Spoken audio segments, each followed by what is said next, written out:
the floor where they drop like bombs. Faceless voices running all the cons. Digital whispers in the binary night. No light, no face, pure sound, no sight. Stories unfold in the dark unscrolled. Echoes of silence, secrets untold. Waves crash loud in this audio cave. No mic, no fame, just the sound we crave. Tune and turn up, let the silence break. Raw, unfiltered, hear the earthquake.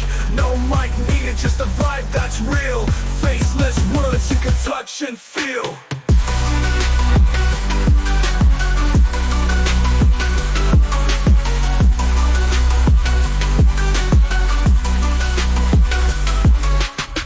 In shadows, voices untamed. No need for spotlight, no claim to fame. Just a beat of life in a stream of thought. Every word a punchline, no need to be taught. Just listen close, no visuals needed. Raw conversation, unprocessed, unseated. Feel the pulse in every sentence said. No distractions, just thoughts in your head. Whispers of the streets, rumbling through. Faceless yet vivid, a world in view. No mic, just souls, connecting in flow. Pure and raw, let the rhythm go.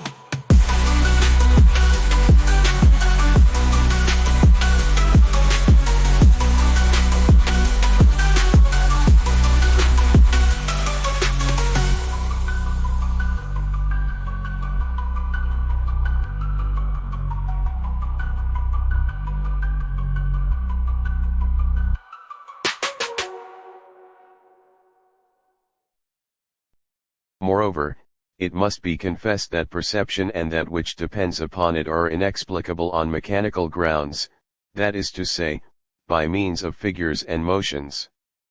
And supposing there were a machine, so constructed as to think, feel, and have perception, it might be conceived as increased in size, while keeping the same proportions, so that one might go into it as into a mill.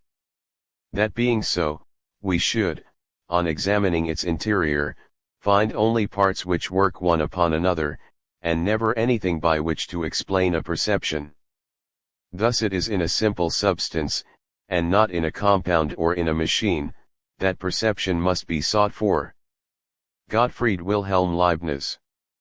Gottfried Wilhelm Leibniz (1646–1716) was a German polymath, a pivotal figure in both philosophy and mathematics.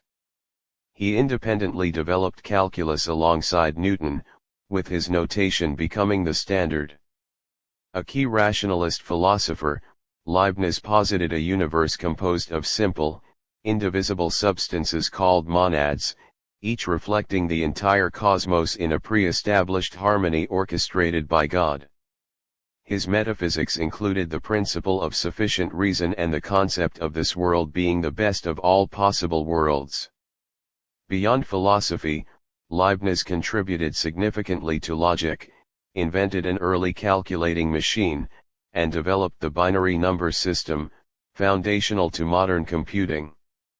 Gottfried Wilhelm Leibniz's early life was marked by precocious intellectual development and a unique educational path. Born in Leipzig in 1646, his father, a professor of moral philosophy, died when Leibniz was only 6, leaving him access to his father's extensive library. This early exposure to a vast collection of books, largely in Latin, fueled his self-education, and he reportedly taught himself Latin by the age of 12. Unlike his peers, Leibniz was not confined to the traditional scholastic curriculum and immersed himself in advanced philosophical and theological works. De Principio Individui, on the principle of the individual, his bachelor's thesis from 1663, indicating his early philosophical inquiries into the nature of individuality. Specimen Questionum Philosophicarum ex jure collectarum, an essay of collected philosophical problems of right, from 1664, showcasing his early engagement with the philosophical aspects of law. Dissertatio de arte combinatoria, dissertation on the art of combinations, published in 1666, this early work explored the idea of a universal method for combining concepts and generating new knowledge. At the remarkably young age of 14, he entered the University of Leipzig, following in his father's footsteps. His intellectual abilities allowed him to quickly progress through his studies, earning a bachelor's degree in philosophy by 16. He continued his rapid academic ascent, obtaining a master's degree in philosophy and a bachelor's degree in law shortly thereafter. Despite his evident scholarship, Leipzig University initially denied him his doctorate in law, possibly due to his youth. Undeterred, Leibniz pursued his doctorate at the University of Altdorf, where he earned the degree in 1667 for his dissertation on complex legal cases. This early period showcased Leibniz's extraordinary capacity for learning and his independent intellectual spirit. His self-directed education and rapid academic achievements laid the foundation for his later wide-ranging contributions to philosophy, mathematics, and various other fields. Even in his youth, Leibniz displayed a dissatisfaction with prevailing intellectual systems, hinting at the innovative thinking that would characterize his later career. Following his doctoral dissertation in 1667, one of Gottfried Wilhelm Leibniz's next significant works was the Hypothesis Physica Nova, New Physical Hypothesis, published in 2 parts in 1671. This treatise marked his engagement with natural philosophy and his attempt to synthesize mechanistic explanations of the natural world with metaphysical principles.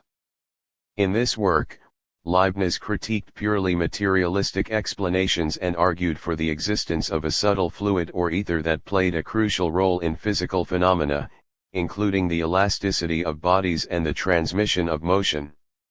He also explored the relationship between abstract motion governed by mathematical laws and concrete motion as observed in the physical world. The Hypothesis Physica Nova demonstrated Leibniz's growing interest in physics and his inclination to find a deeper, metaphysical foundation for natural laws, setting the stage for his later development of dynamics and his critique of Cartesian physics. This work is considered a key step in Leibniz's intellectual journey, bridging his early legal and logical interests with his mature philosophical and scientific contributions.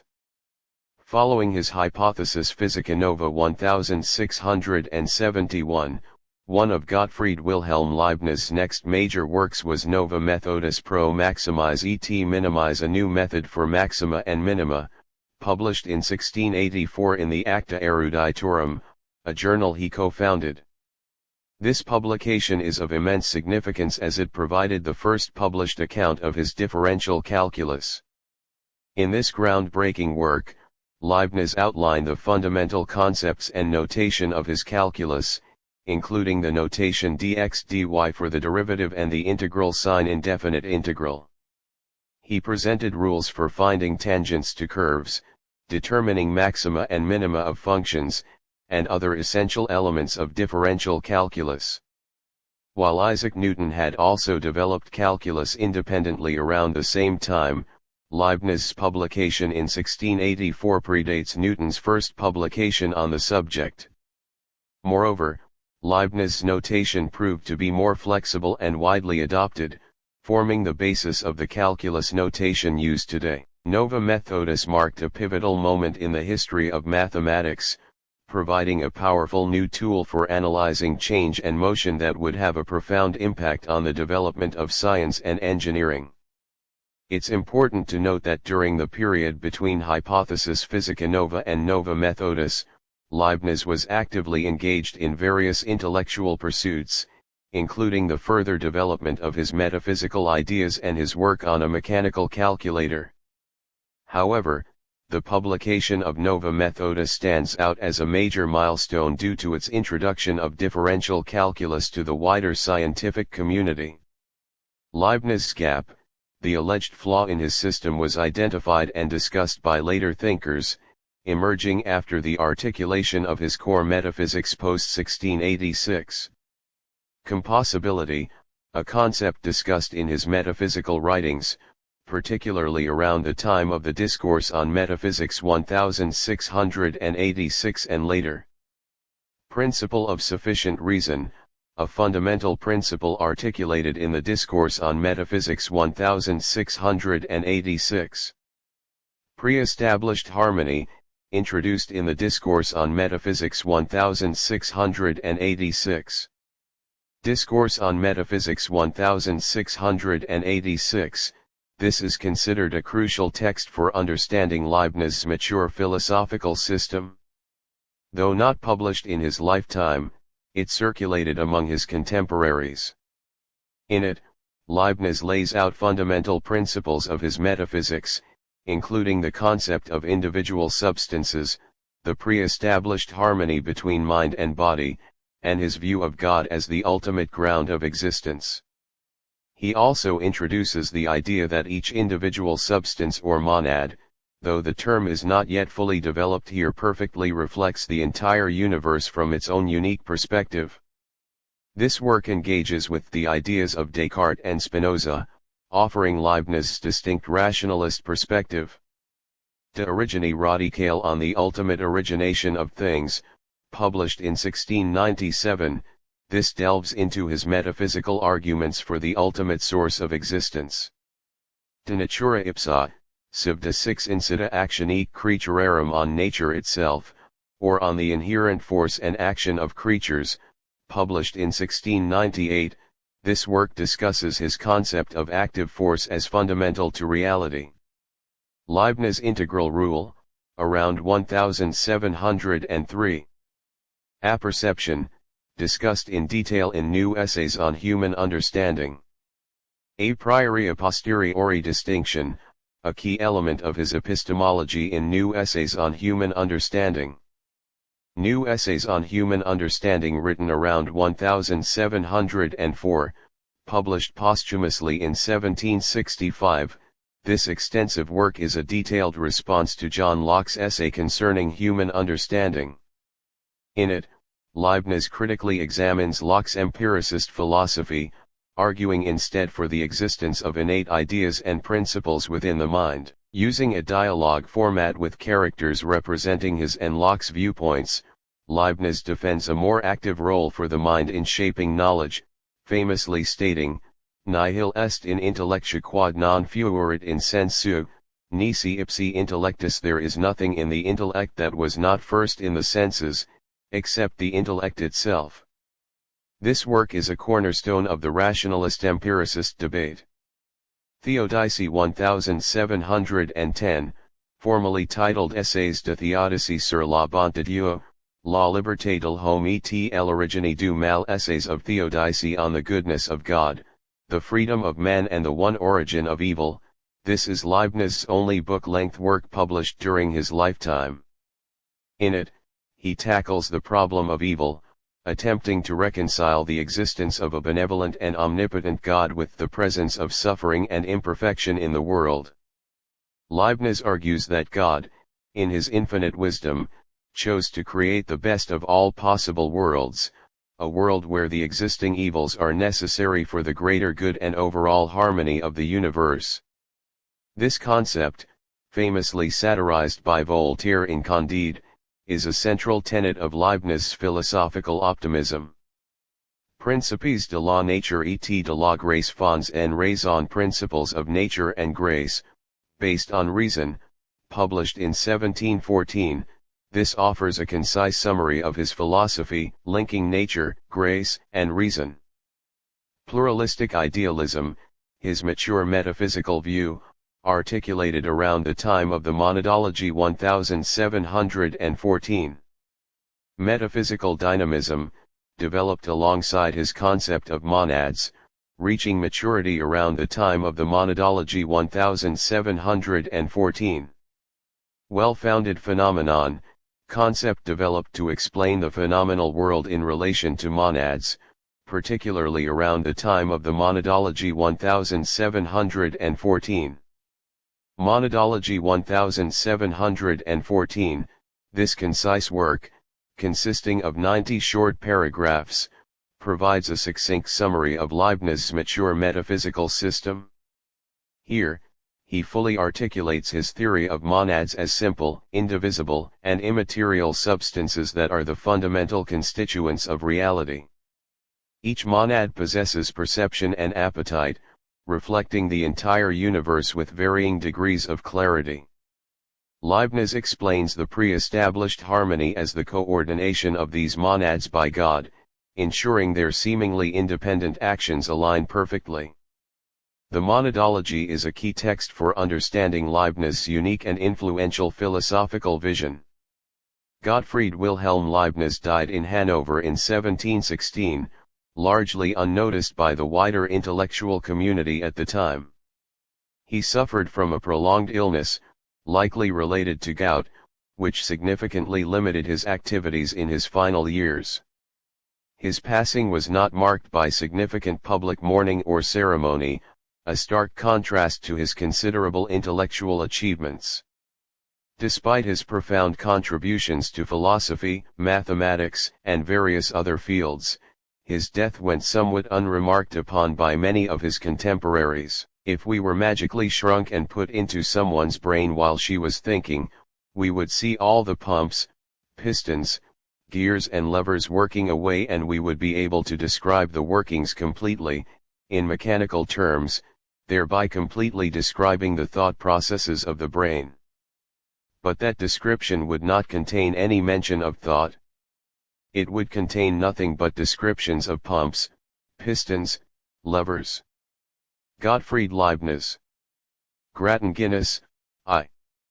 2005. Gottfried Wilhelm Leibniz, first three papers on the calculus 1684, 1686, 1693. In Landmark Writings in Western Mathematics 1640–1940, Chapter 4, pages 46–58.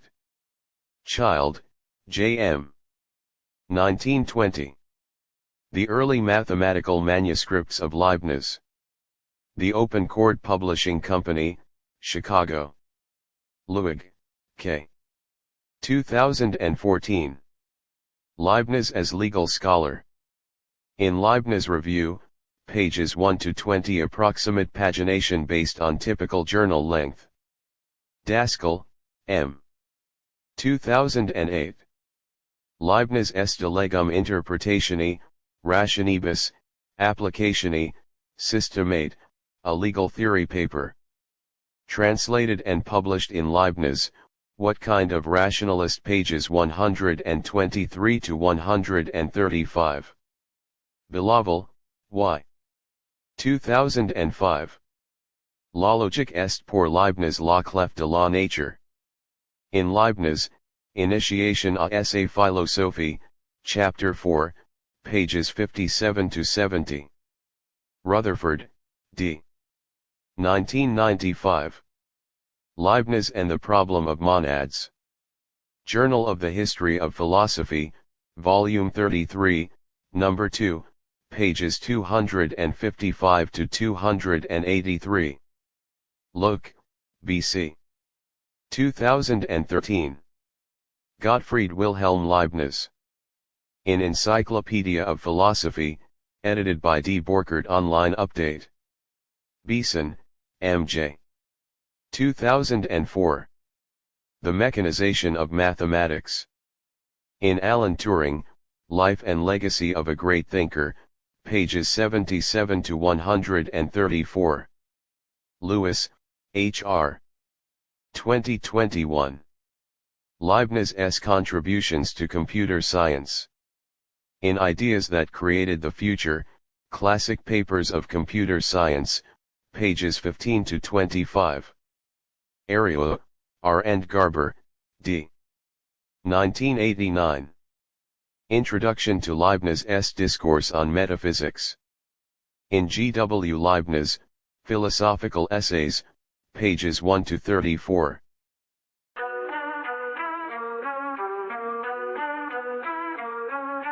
Racks on the floor where they drop like bombs. Faceless voices running all the cons. Digital whispers in a binary night. No light, no face, pure sound, no sight. Stories unfold in the dark unscrolled. Echoes of silence, secrets untold.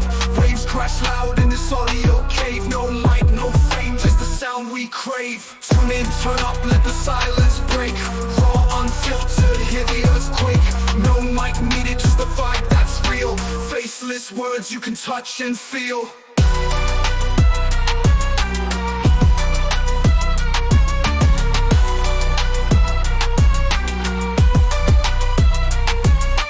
Hidden in shadows, voices untamed. No need for spotlight, no claim to fame. Just the beat of life in a stream of thought. Every word a punchline, no need to be taught. Just listen close, no visuals needed.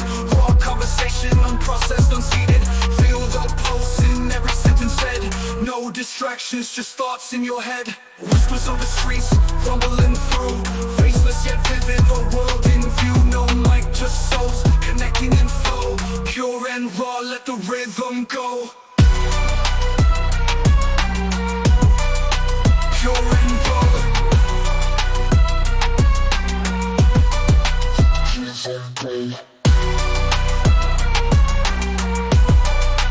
Pure and raw.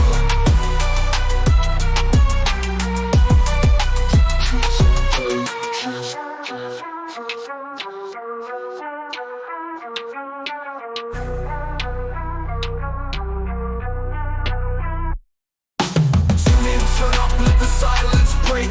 Raw, unfiltered, hear the earthquake. No mic needed, just a vibe that's real. Faceless words you can touch and feel. Tune in, turn up, let the silence break. Raw, unfiltered, hear the earthquake. No mic needed, just a vibe that's real. Faceless words you can touch and feel. Pure and raw.